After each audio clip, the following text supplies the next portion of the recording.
Hello everyone and welcome to another video. In this episode, Samantha would like to introduce you to Chris Dave. Hello, he said. I'm Chris from Germany. And you? Hi, said Samantha. I live in Salcombe in Devon. Oh, I see. I'm glad to meet you here, he said. Do you mind if I ask you something? Are you single or married, if I may ask? I'm married, ? But I lost my wife and kid a few years ago in Germany.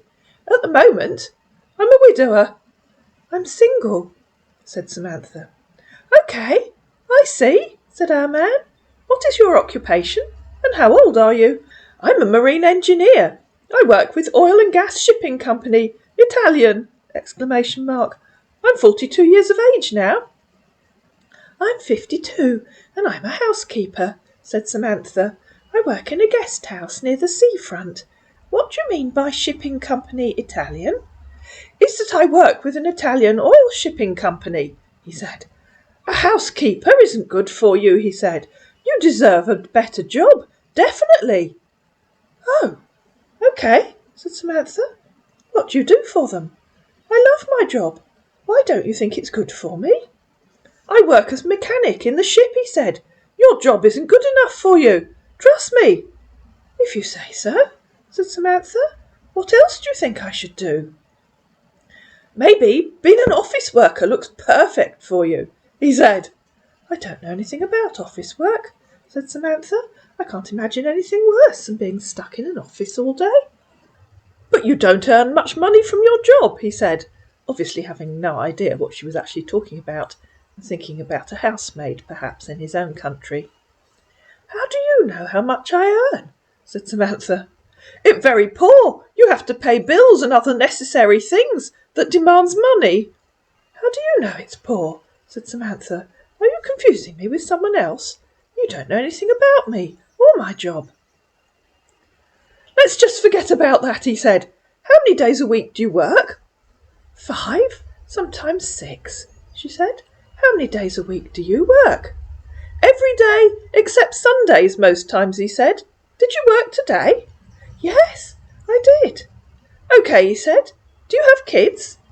I started at 7, she said, because the breakfast cook was off sick. I have a grown-up daughter who lives in Exeter. Me too. I have breakfast before work, he said. Do you really love pet? What kind of pet do you have? I don't have a pet, said Samantha. I don't really fancy animal that much, but I love dogs and cats. What are your hobbies? I love riding horses, mountain climbing, baking and reading. What are your favourite colour and food? Well, I love pizza and potato salad, and my favourite colour is white, due to its significance. I don't have a hubby, said Samantha.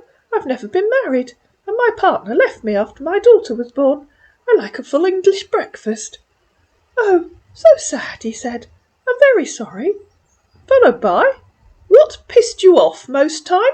Fighting, quarrying, lying, cheating, and domestic violence pissed me off. I have no idea what you're talking about, said Samantha. I think you must be confusing me with someone else. Yes, I'm not, he said. How have you been doing? Hey? Is that... Yes, you were confusing me with someone else, asked Samantha. I didn't. I asked you a question. What pissed you off most times? I have no idea what you're talking about, said Samantha. So you definitely are confusing me with someone else. So, let's leave that behind, he said. How was your weekend? How did you enjoy your Sunday? I've just had a relaxing day, she said. I've done a bit of cooking and some tidying. That sounds good, he said. So, what did you cook? Some scones and some pies to put in the freezer, she said. You said you work for an Italian shipping company. What do you do for them? I work as a mechanic in the ship, he said. Which ship? She asked. Oil and gas shipping company, Italian. Yes, you said that, replied Samantha. But you said you work in the ship. I wondered which ship that is. Italian ship, he tried. Yes, said Samantha. Which ship are you working on? I told you, that Italian oil and gas ship. Yes, said Samantha. Which ship are you on? What is it called? There are probably dozens of Italian oil and gas ships. I told you the name of the ship I'm working on. I don't know another, said our man, who clearly hadn't bothered doing his homework. No, you haven't, said Samantha. Tell me again. The name of your ship. Look on the Ship Finder app. It'll tell you the name of the ship you're on. What is Finder app? He said. I don't know that. Samantha, of course, wasn't going to enlighten him fully. You're an engineer on a ship, and you don't know, she said. Pull the other leg. Who are you really? Obviously you aren't on a ship. Are you the cleaner in the company offices, and just like pretending you're on one of the ships? I told you the name of the ship I'm working on. I have no idea what you're talking about, said our man, who had no idea what he was talking about. No, you didn't, said Samantha. Tell me again. Oil and gas, Italian ship. We deliver oil and gas to different countries. At the moment now, we head to Australia. OK, obviously you aren't on a ship, because that isn't the name of a ship, is it? Said Samantha, who works in a guest house by the sea and knows a ship when she sees one. Which company does she belong to? As in, who owns the ship? The Italian Oil and Gas Company. There's no such company, said Samantha.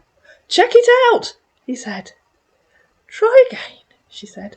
What is the name of the company that owns the ship you're on? I just did check it out. That's how I know it doesn't exist. Show me their website. What website? I've no clue about that, he said. Well, if you take your own advice and check it out, you should find it.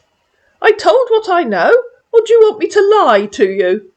You're already lying, said Samantha. That's as plain as the nose on your face. If you've signed a contract, even a brain-dead idiot like you would know the company name at the top of it.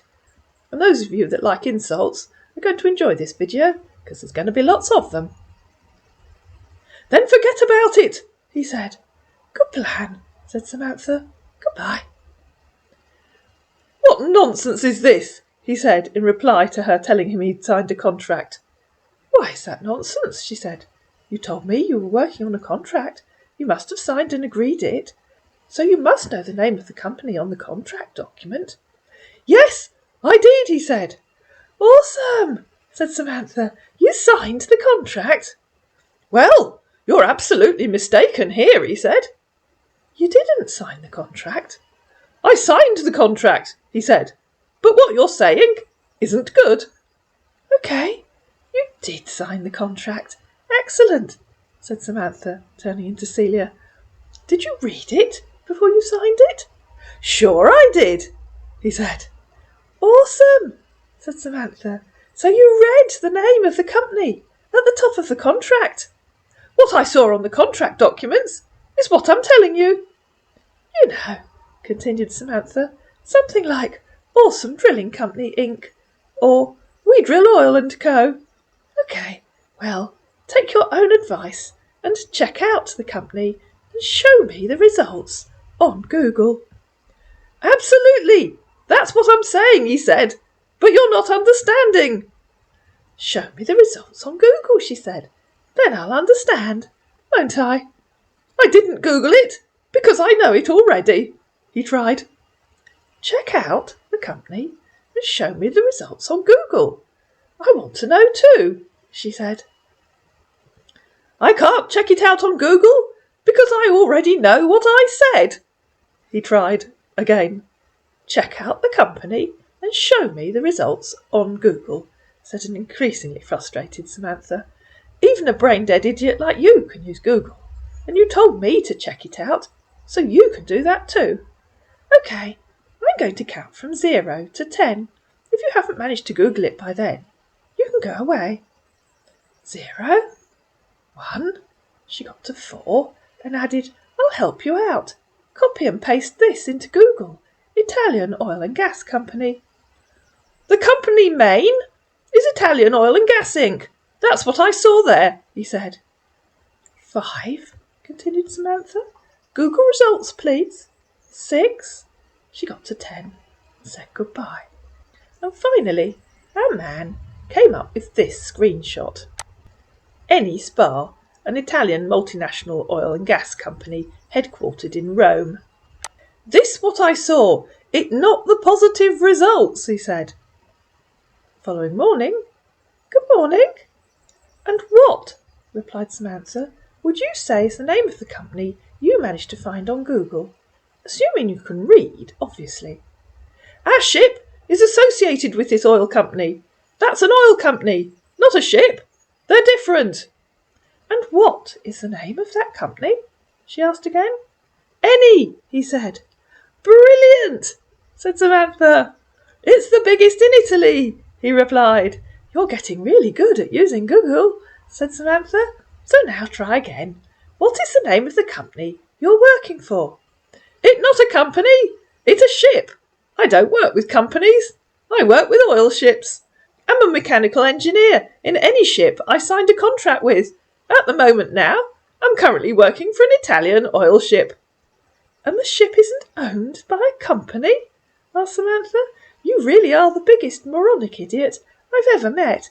If you really seriously think that an oil tanker isn't owned by a company, you need a brain transplant. Although, frankly, that would be a misuse of a perfectly good brain." "Too well I know it owned by a company," he said. "Who does know that?" "Awesome," said Samantha. "And which company would you say owns it?" "Answer me this question," he said. "Why are you so interested in the name?" "Because you're obviously a brain-dead idiot who's making up a stupid story that even you don't understand." "Italian ship, Lorenzo Marcello," he said. "I asked my boss. Now." "Bollocks," said Samantha. Apologies for her language. "You Googled it, and that doesn't tell me which company own it. Are you wearing a wetsuit and a snorkel?" And the reason she asked him that is because I'll show you the Italian ship Lorenzo Marcello. Here it is. I know you can't see most of this, and I'm not going to expand the screen, but there were two. The first one was discarded in 1928, and the second one sank in 1941. He tried again. I'm not going to try pronouncing that because my Italian is terrible. "Not Eni?" asked Samantha. "You changed companies?" "I told you it was associated," he said. "Not owned." "Are you wearing a wetsuit and snorkel?" she said. "Sometimes I do, when I have to work under the ship," he said. "You should probably wear one all the time," she said, "because the ship you're on sank in 1943. She was close. "Really?" he said.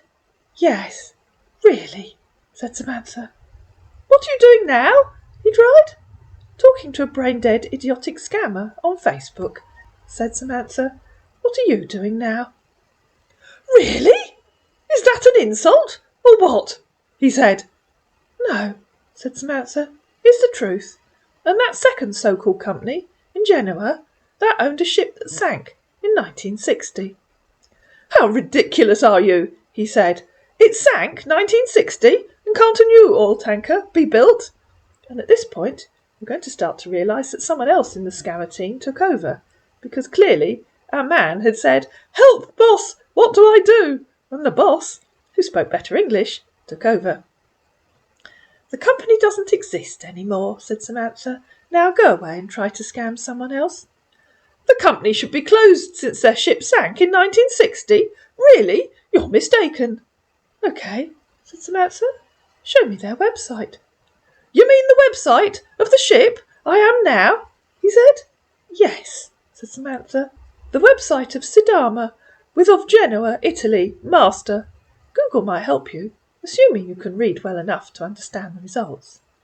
And she copied and pasted that bit that said Sidama, with, of, Genoa, Italy, master, with lots of punctuation in between, and it was a link to a PDF document detailing an accident in 1960. "Which clearly you can't," she said. "I didn't see missing or sink. You're playing games with me," he said. "Did you click on the link?" asked Samantha. "If you didn't, I suggest you try it." "Send me the link," he said. "I think you can use Google well enough to find it for yourself," she replied. "I don't really use Google. You do," he said. ROFL said Samantha. "Now, tell me how many people there are in your scammer group, because obviously you aren't the person I was talking to before. You've magically learnt to write in English." "You're now talking nonsense," he said. "Goodbye." And that was the end of Chris Dave. If you enjoyed this video, you know what to do by now. Please like it, please share it, please comment down below, please subscribe to my channel, and I'll see you again in another video.